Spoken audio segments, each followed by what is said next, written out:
They could both feel it, the heartbeat. Not theirs. Not even the Sentinels. The planet itself. Arkanis had become aware. Of them. Of the bond. Of what it meant. Myr'iel reached forward, and as her fingertips brushed the surface of the gate, it dissolved into strands of light. Each strand pulsed with memories, some hers, some his, some ancient and alien. They stepped through hand in hand. And the world shifted. On the other side, there was no floor. No ceiling. Only thought sculpted into geometry. A landscape of impossible angles and drifting islands of memory, each rotating slowly in a void that resembled deep space but hummed with consciousness. Elias tried to speak but found his voice gone. Words were irrelevant here. This was the domain of pure cognition. Here, the Sentinel slept, and it dreamed in a language that burned.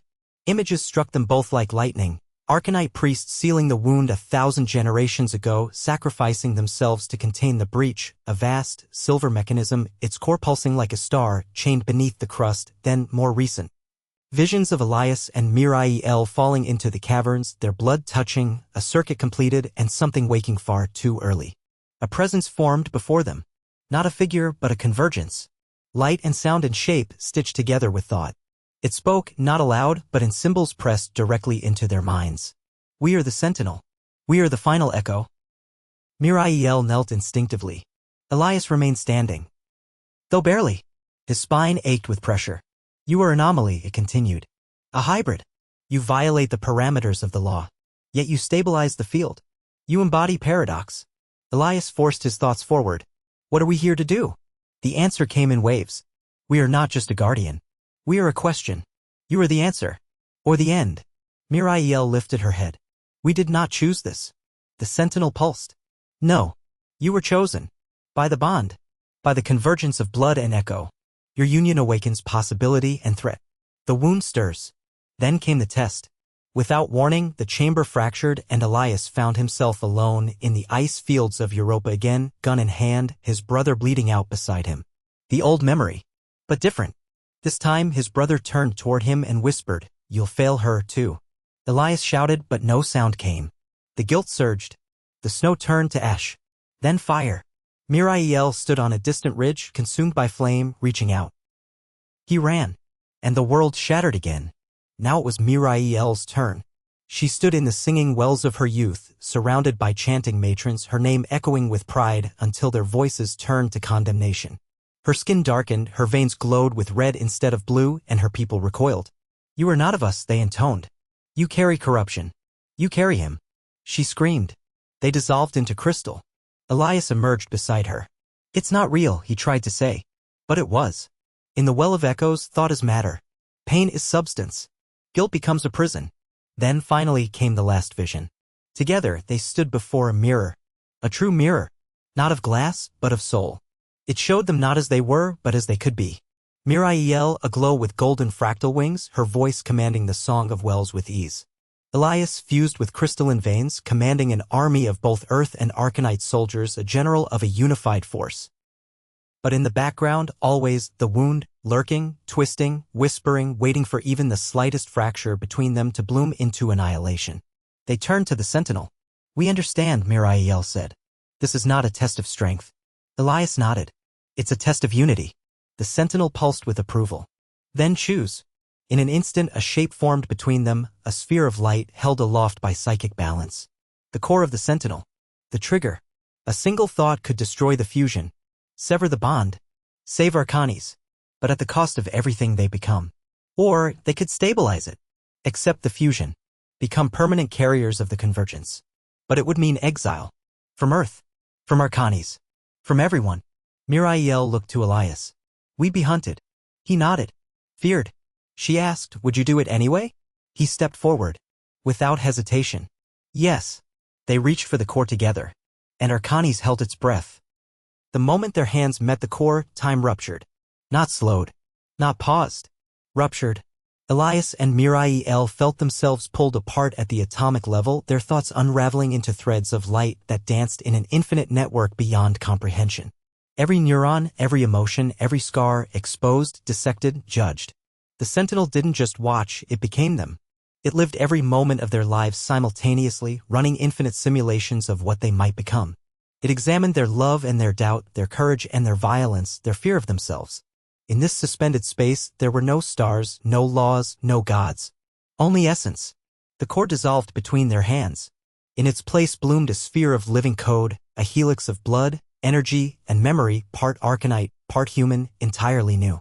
They were becoming something that had never existed in the history of either world. And the Sentinel, once a guardian of separation, did not reject them.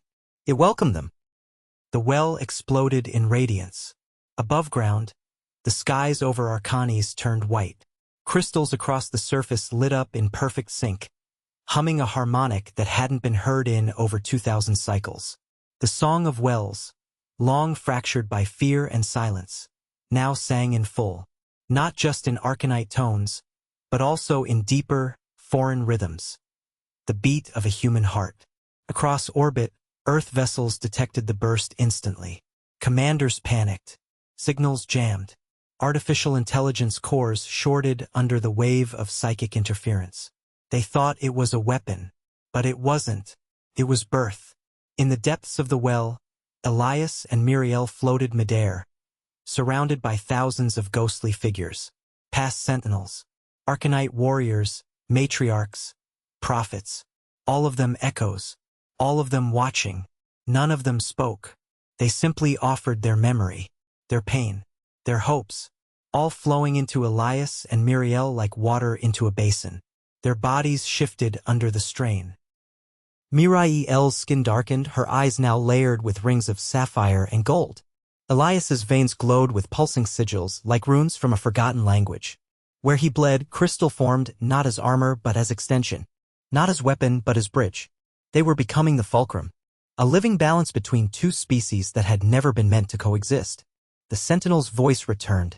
Not a thunderclap now, but a whisper so intimate it felt like their own inner thoughts. The bond is made. The seal is rewritten. The wound will know and come. Myr'iel flinched. Then we've only bought time. Elias, how much? But the Sentinel did not answer. Its form began to dim, dissolving into fractals of memory. Its purpose had been fulfilled. And with that, the well of echoes collapsed, not in destruction, but in metamorphosis. The caverns rearranged themselves. Tunnels reformed. Gravity returned. And the pair descended gently as if gravity now obeyed them rather than the other way around. The first to greet them was not a matron, not a soldier, but the planet itself. A tremor beneath their feet, soft and precise. The ground opened into a path. The way back. When they emerged onto the surface, the sky was full of watchers, Arkanites, soldiers, emissaries, Earth Coalition drones circling like vultures. Weapons were trained. Commands shouted in overlapping tongues. Elias stepped forward. He didn't raise his voice. He didn't need to. The moment he opened his mouth, they all heard it. Not with their ears, but in their minds. A fusion of logic and intuition. Of history and future. Of Earth's precision and Arkanis' soul. He spoke a truth neither side had dared to utter. We are not enemies. We are not anomalies. We are what comes next. The matron collapsed to her knees, tears streaming down her face. Myr'iel ran to her. For a moment, mother and daughter embraced, not as ruler and traitor, but as two souls divided by legacy, now united by truth. But the moment didn't last. A siren rang out. An Earth vessel panicked, fired. The missile didn't make it far. It froze midair, crushed by an unseen force, hovering above Elias's outstretched hand. He turned it gently, then let it fall harmlessly into the sea. The humans watched, trembling. Arkanites knelt. But Elias was not triumphant. He was tired. They don't understand yet, he said. No, Myr'iel answered. But they will. That night, neither side slept. Arkanis trembled, not from quakes, but from awakening. All across the surface, the song continued to evolve. New harmonics emerged, tones that mirrored human frequency. For the first time, Earth and Arkanite science could be translated through the same medium. Language was obsolete. Fear still lingered, but wonder began to eclipse it. And somewhere, far beyond even the reach of the Sentinel's echo, something ancient stirred. Not on Arkanis, not in human space, but deeper, at the edges of reality. Where the wound had been sleeping, it had felt the shift, and it smiled.